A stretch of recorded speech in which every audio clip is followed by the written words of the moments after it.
நீங்க நினைக்கிற மாதிரி நடக்கலன்னாலும் நடக்க வேண்டியது நடக்கும். புரிஞ்சவங்க ஒரு ஆமீன் சொல்லுங்க. அவங்க எதிர்பார்த்த மாதிரி அவங்களுக்கு ஒரு சுகம் கிடைக்கலங்க. ஆனால் அவர்களுக்கு தேவையானதை அவர் என்ன செஞ்சார்? அவர்களுக்கு கொடுத்தார்.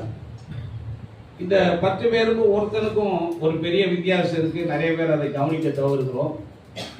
14வது வசனம் எப்படி முடியுதுன்னா, அந்தப்படி அவர்கள் போகையில் சுத்தமானார்கள். எல்லாரும் சொல்லுங்க, சுத்தமானார்கள். 15வது வசனம், அவர்களில் ஒருவன் தான் ஆரோக்கியமானது. இவர் என்ன ஆனாரா? 10 பேர் என்ன ஆனாங்க? சுத்தமானாங்க. ஆரோக்கியமாகல. 10 பேர் என்ன ஆனாங்க? சுத்தமானாங்க. ஒருத்தர் என்ன செஞ்சாராம்? ஒருத்தர் மட்டும்தான் அந்த சுகத்தை பரிபூரணமாய் பெற்றுக்கொண்டான். 10 பேருக்கு குஷ்டரோகம் சுத்தமாயிருச்சு முதல்ல. ஆனா அந்த நன்றியோட ஒருத்தர் இருந்தான் பார்த்தீங்களா, அவனை முழுமையா அவர் சுகமாக்கிட்டார். அது எப்படி முடியுது பாருங்க. 19வது வசனத்துல இயேசு கிறிஸ்து அழகா ஒரு வார்த்தை சொல்றாரு, நீ எழுந்து போ, உன் விசுவாசம் உன்னை ரட்சித்தது. ஆங்கில மொழிபெயர்ப்புகள் என்ன தெரியுமா சொல்லுது? Thy faith hath made thee whole. அப்படின்னா என்ன அர்த்தம்னா, உன் விசுவாசம் உன்னை முழுமையாக்கினது. ரட்சித்தது இல்ல, என்னது?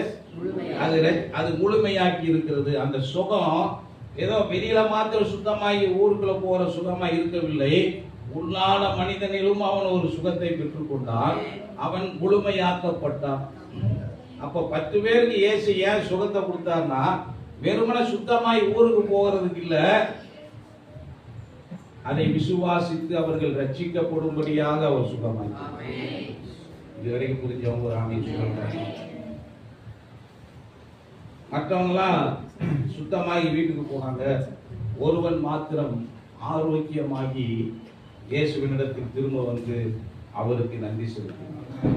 அநேகர் தங்கள் வாழ்க்கையில செய்கிற தவறு என்னன்னா, தேவர் அவர்கள் வாழ்க்கையில செயல்படும் போது அதை உணராமல் அவர்கள் கடந்து போய் விடுகிறார்கள். திரும்ப நான் சொல்றேன், தேவன் நம்முடைய வாழ்க்கையில செயல்படும் போது அதை உணர்கிற இருதயம் நமக்கு வேண்டும்.